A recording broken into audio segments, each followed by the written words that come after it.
Wanted to bring in the old ESPN theme song. That's way back in the 70s. Personal favorite of mine. This is the first edition of the League of Extraordinary Gentlemen Power Rankings. Wanted to step it up a little bit for you guys as league manager. So I got the rankings for everybody for this week. Really excited to bring them to you. We're going to go from 12 to 1. I'm going to talk about a couple key players for each team, guys that I saw really perform well or maybe didn't quite perform as well as they could.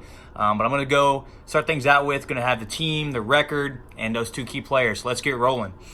Coming in at number 12 spot in the power ranking, that's going to be the No Luck Ponies, getting off to an 0-1 start. A couple key things I saw from there. Aaron Rodgers had to play a really tough Bears defense.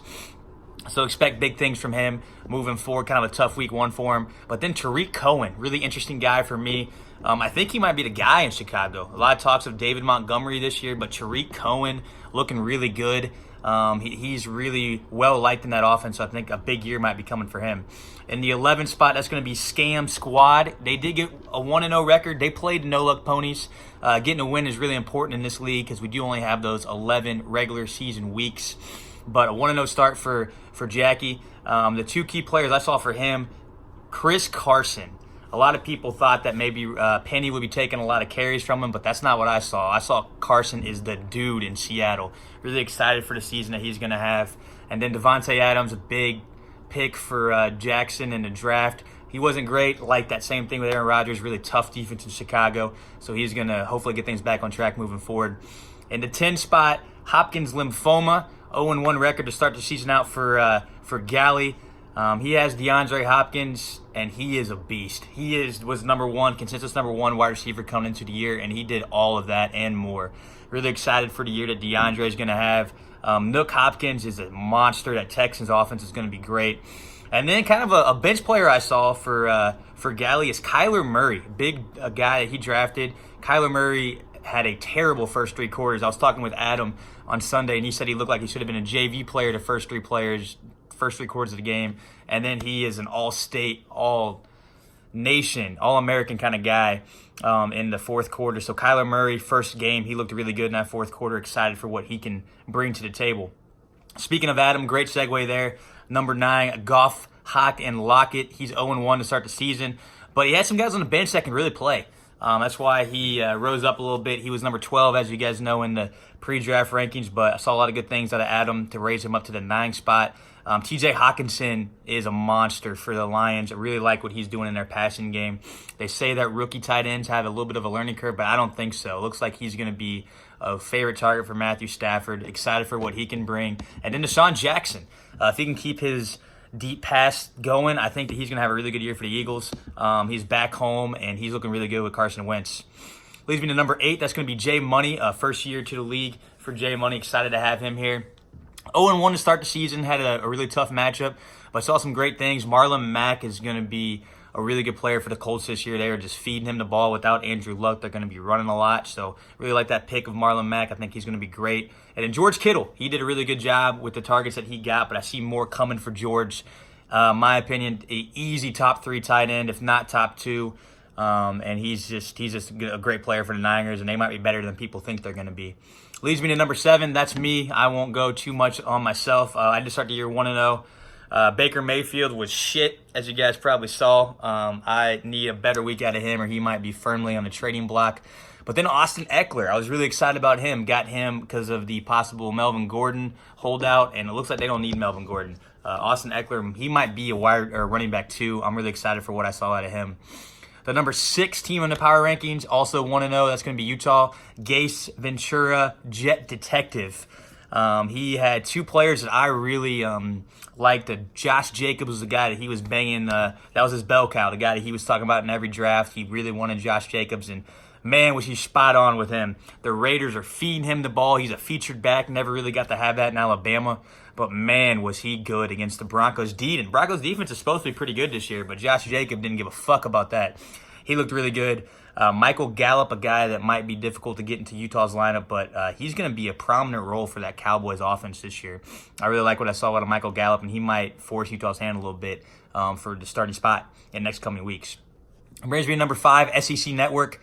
First year for my sister Tori. Did a really good job. Nick Chubb wasn't quite as good as we expected him to be. That's the kind of guy I was highlighting. But then Deshaun Watson, he is everything and a bag of peanuts. Tell you what, Deshaun Watson is so good. I know that he was in the same draft class as Mahomes. We all know in Kansas City Mahomes is better, but Watson is a hell of a player. Him and Mahomes are going to be great for years to come. As long as Watson can stay healthy, he's going to have another magical year for the Texans.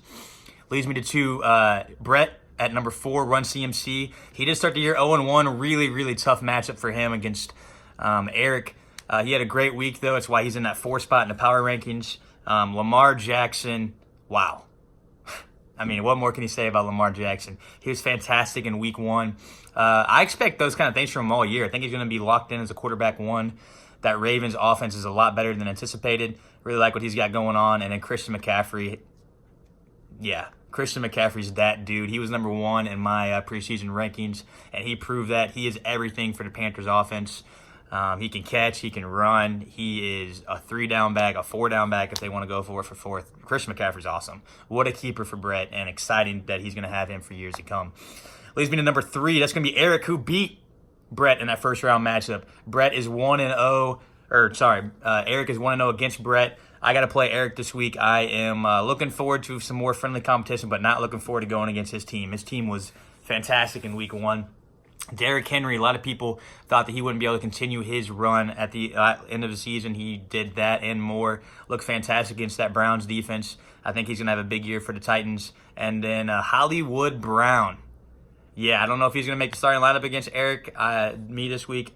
Eric, hopefully you're going to bench him because I don't want to go against him. He was great. He didn't play a ton of snaps for the Ravens, but he is a deep threat. Him and Lamar Jackson have a great bond already. You'd love to see that from the two young quarterback and wide receiver duo, and that's Eric at number 3. Number 2, the best matchup maybe that we've had in a long time in a regular season, Hunter and Jordan. The loser of that matchup, Hunter, is going to slide into number 2 in the power rankings. I mean, that was one of the best I've ever seen. I feel really bad for Hunter to lose, but Jordan and Hunter were just a fantastic matchup. Hunter really had a tough time in that game, but Jordan really earned that win. So we'll talk about Hunter first. Hunter's coming in 0-1, number 2 spot in the power rankings. I don't think anybody can disagree with that. He should have won in week 1, just unfortunate opponent. Carson Wentz, a just absolutely huge game for him. A lot of people thought that he might take a step forward this year, and he's absolutely doing that.